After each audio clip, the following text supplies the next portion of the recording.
When we see bright red candy or neon blue drinks, we usually don't stop to think about what makes them that color. It just looks normal. Bright colors are a part of how food is marketed to us.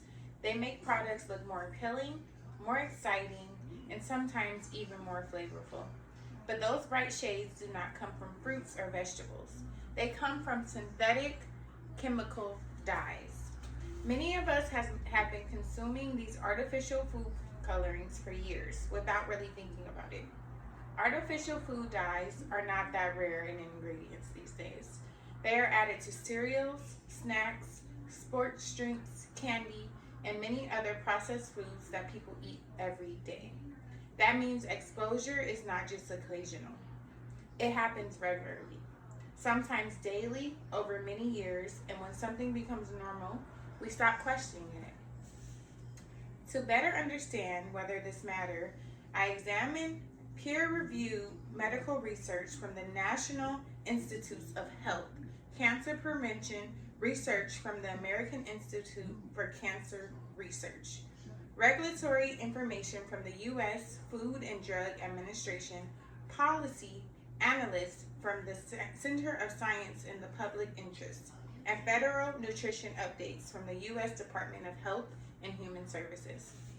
After reviewing this information, I believe the United States government should strengthen regulations on artificial food colorings because current policies do not fully protect the public from potential health risks. First, I will explain the possible health concerns connected to artificial dyes. Second, I will discuss how current regulations allow these dyes to remain used widely.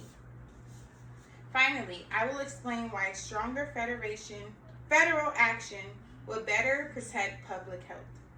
First, artificial food coloring may contribute to health concerns. Many people assume that if something is sold in stores, it is completely safe. However, scientific research suggests that the issue may be more complicated than it appears. In a 2022 medical review published in Medical Public Health Central by the National Institutes of Health, researchers found that some artificial food dyes may contribute to stress and inflammation in the body. These biological processes are associated with chronic conditions and change the metabolism. To be clear, this does not mean that eating one piece of candy will immediately cause illness. The concern is about repeated exposure over time. When certain additives are consumed regularly for years, small biological effects may gradually add up. In 2023, the American Institute for Cancer Research reported that lifestyle factors, including repeated exposure to certain foods, may influence cancer risk over time.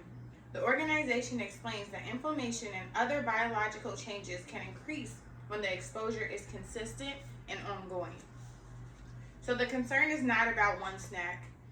It is about patterns that continue for years. It is about habits that feel harmless in the moment but may carry consequences later. Now that we understand the possible health concerns, the next question becomes, if research raises concerns, why are these dyes still so common? Second, current regulations allow artificial dyes to remain widely. Many people believe that the Food and Drug Administration strictly removes anything potentially harmful from food. And it is true that the FDA requires safety testing before approving additives.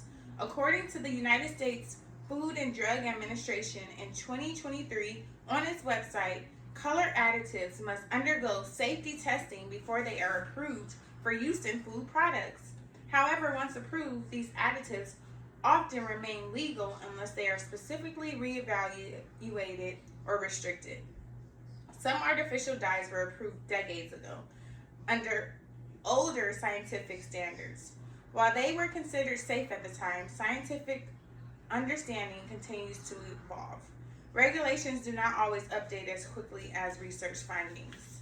In addition, according to the Center of Science in the Public Interest in 2025, the FDA has asked food companies to reduce the use of artificial dyes. However, these requests are voluntary rather than mandatory. This means companies are not legally required to change their formulas. Without firm deadlines or enforcement, many products continue to contain artificial dyes. When change is optional, progress can be slow. Now that we see how older approvals and voluntary compliance allow artificial dyes to remain in food supplies, we can consider how stronger federal action could be better protect the public. Third, stronger regulation would align with the modern public health goals.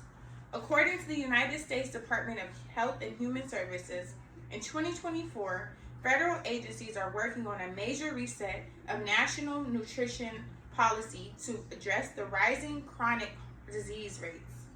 This shows that the government recognizes the importance of updating food-related regulations when new health concerns emerge. Reevaluating artificial food colorings with current scientific evidence will be consistent with these broader public health efforts. As previously cited, a 2022 review published in PubMedical Central by the National Institutes of Health found that some artificial food dyes may contribute to biological stress in the body. If research continues to raise concerns, it makes sense for policies to reflect updated scientific understandings. Strengthening regulations does not necessarily mean banning all food coloring. It can mean updating safety reviews, increasing transparency for consumers, or setting clear limits based on modern evidence. Public health policies should evolve when science evolves. Today I explained that artificial food coloring may contribute to health concerns. I discussed how current regulations rely on older approvals and voluntary compliance.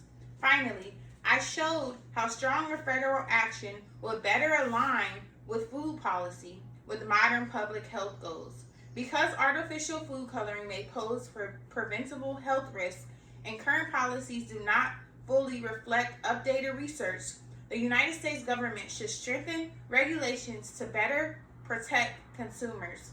The bright colors in our food, once again, may seem harmless, but they are designed to catch our attention. But when it comes to health, appearance should never matter more than safety. What looks appealing on the outside